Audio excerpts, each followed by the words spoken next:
everyone, welcome to today's video. We're talking about going on our marketing strategy road trip, which takes us from the goal setting to evaluation post-event or campaign, and what we need to do along the journey. Today, you'll see we're going to talk about pulling together your data. And that is the step where we research and review all of the information about our organization, our competitor, and our community. And the reason that you want to do that, the purpose is to draw a realistic picture of your business, the community that you serve, and your current position with regards to competition. With this research that you're going to do, you can make a fairly accurate projection about future growth in the community. You can identify those factors that help you to be competitive and explore non-traditional opportunities such as counseling or programs or therapies, something in your world that you may not have thought about. But if you do this research right, you'll be able to identify those steps that position you as a solution in something that you are doing or you haven't done, but maybe you could do better. Your research can bring to light problem areas in your business, as well as solutions that you can implement right away.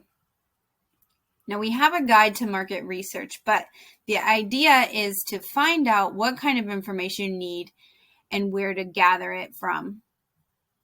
And it's often the most time-consuming step on this road trip, but it's one of the most important steps, because when you get the research and you tell the story, what you're able to find out is that what you do best and what you need to work on, the things that your community needs, and who you should be targeting and how you go about it.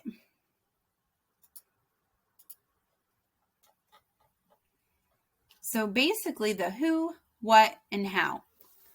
After you do that, you need to analyze the raw data that you collect and summarize that into findings, which tells the story or the foundation of what marketing make the most sense and which ones are going to get you the best results.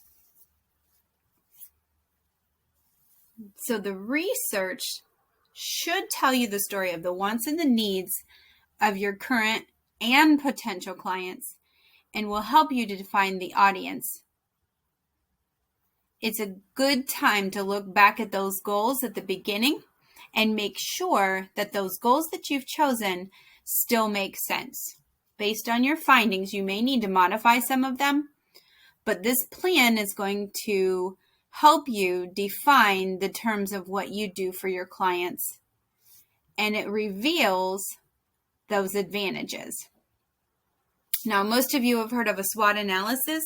Your strengths and opportunities are what come out of this research and review. And that helps to identify the answers to key questions. What are the similarities and differences between you and your competitor? What sets you apart from your competitor? Is your location more desirable? Do you have a broader scope of services? Maybe there's a service that you provide that nobody else in your community is currently offering.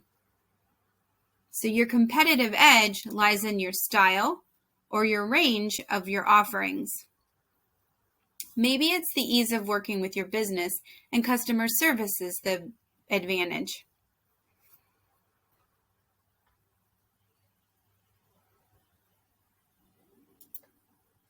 So in research number 1, I want you to write down the information about your organization.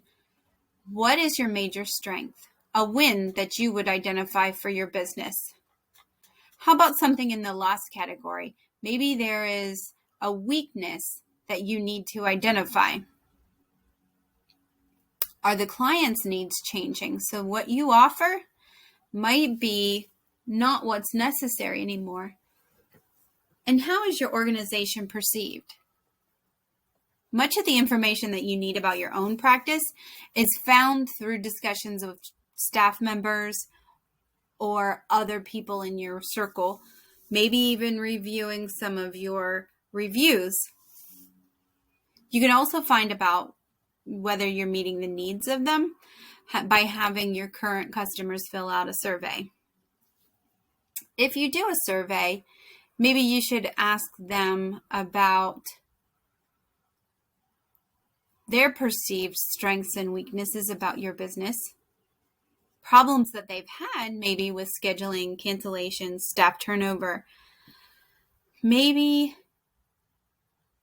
identifying them through that survey is a good place to start by asking them their age or their gender, anything that might be relevant.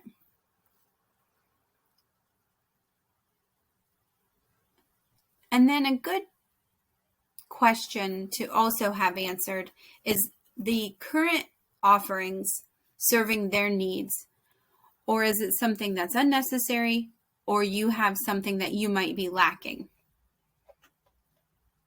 Research your organization and how well it's doing. Next, we do research based on the competition. And you need to find out who your competitors are and what they have to offer.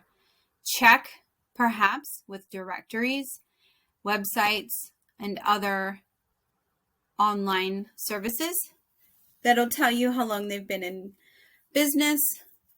Maybe they've moved. Once you've determined who your competitors are, then you need to get more information.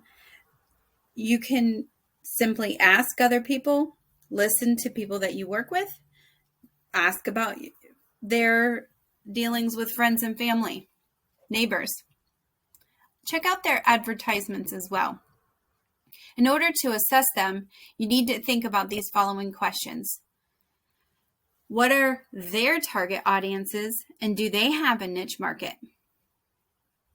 Why do certain clients particularly like or dislike them? How are your competitors viewed within the community? And what marketing activities have they done? Maybe their reviews showcase complaints, or you'll be able to know if they're growing or retreating based on community information.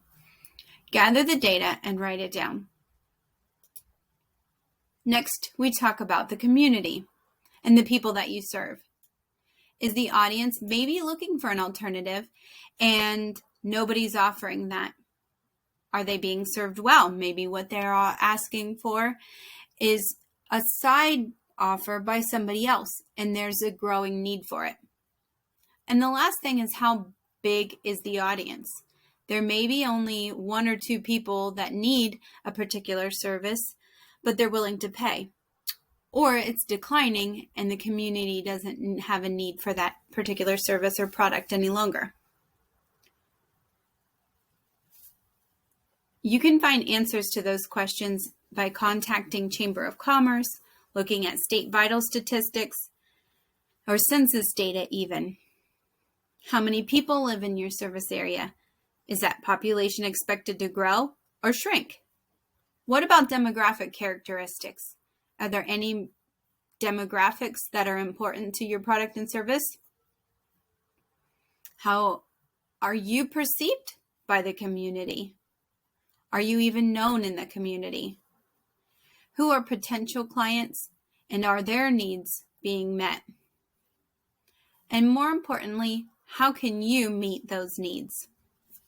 So by doing this research, I want you to think about ways that you stack up to the competition and how the community utilizes your business and the competitor's business, and if there are opportunities for you to grow. I'll see you at the next step on the journey. Thanks for watching the video. Goodbye.